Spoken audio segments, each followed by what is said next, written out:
Thank you, Mr. Chairman. Thank you, Chair Powell, for being with us this morning. Welcome and welcome back. Joe Biden broke this economy, and it's been very difficult to fix it.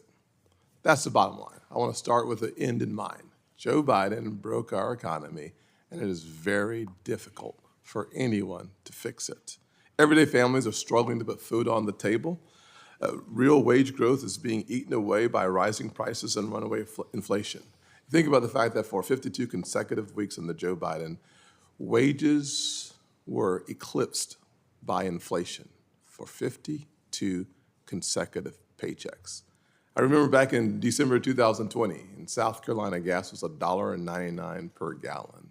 Today, it's still $3.19 per gallon, a 50% increase in just a few years. So it's devastating to the average American family, particularly families like the one I grew up in, a single-parent household mired in poverty. When you see your gas prices up 50%, your food up 30%, your cost of keeping your house cool or warm up 25%, it's not a challenge. It's not unfortunate. It's an absolute crisis. And too many households in America today are living paycheck to paycheck, and they fear the challenges that are coming our way, the headwinds brought to us by the Biden administration.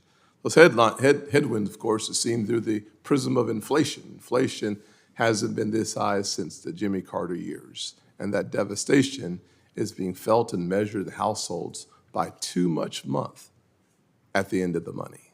And that devastation is real for the vast majority of Americans.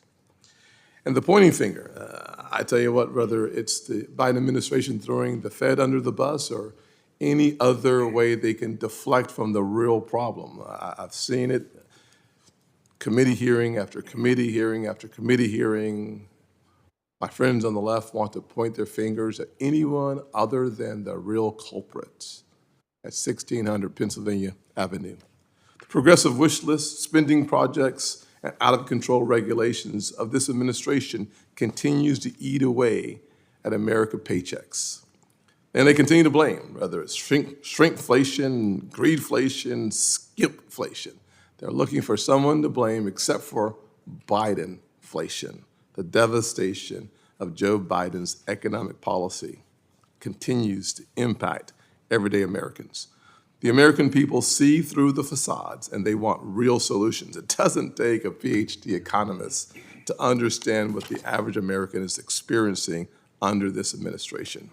When President Biden and my Democratic colleagues pump trillions of dollars into our economy, those dollars increase the demand and pushes prices higher. It's that simple. The American people see and feel it every single time. And they see it, as I said earlier, the grocery stores, the gas stations, at the doctor's office. It's just undeniable the impact that this is happening. Just last week, we celebrated the birth of our country, the birth of this notion of freedom and liberty. But American families got slapped with the most expensive July 4th on record, with a cookout this year costing, on average, 30% more than it did just a few years ago. I call that hogwash. What's worse is that this administration doesn't want to learn a lesson in economics. Instead of reducing the push for more spending and more regulations, they only simply double down. Let's take, for example, the tens of billions of dollars of student loan forgiveness. Constant new plans to forgive more money, regardless of the constitutionality of their decisions. So it's important to ask, who are these billions of dollars of forgiveness actually benefiting? Well, the answer is simple. This forgiveness scheme will result in debt relief for 750,000 individuals from households with an average income of $300,000 or more. And just don't forget the fact that the average American family has a household income around $74,000. So what we're doing with this unconstitutional student loan forgiveness is actually asking the median household of $74,000 per household to bear the burden of forgiving debt for students who live in households of over $300,000. And the actual cost of this, somewhere between 870 and $1 billion and $1.4 trillion. So why do I have to even ask the question? Why do we continue to punish American families struggling paycheck to paycheck with a new scheme to relieve households over $300,000 of student loan debt? Well, the answer is pretty simple. Politics. It's one way to buy vote after vote after vote for November's election. It's just hard to imagine. So while I appreciate your measured words outlining the Fed's work to cool inflation, I think it's past time we all recognize what is truly going on.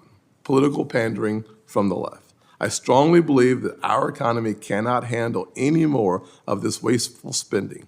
And if you disagree, I would love to hear your thoughts on that. But it's not just spending policies that stifle growth, it's also overregulation. And I can't think of a better example of overregulation than parking more capital on the sidelines through Basel III Endgame. That proposal itself would cost millions of Americans their chance to own a home, start a small business, and have access to the credit and the capital necessary to make their American dreams come true.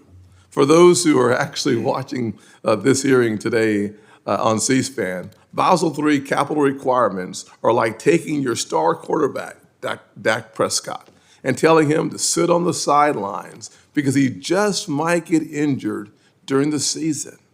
It's just plain ridiculous.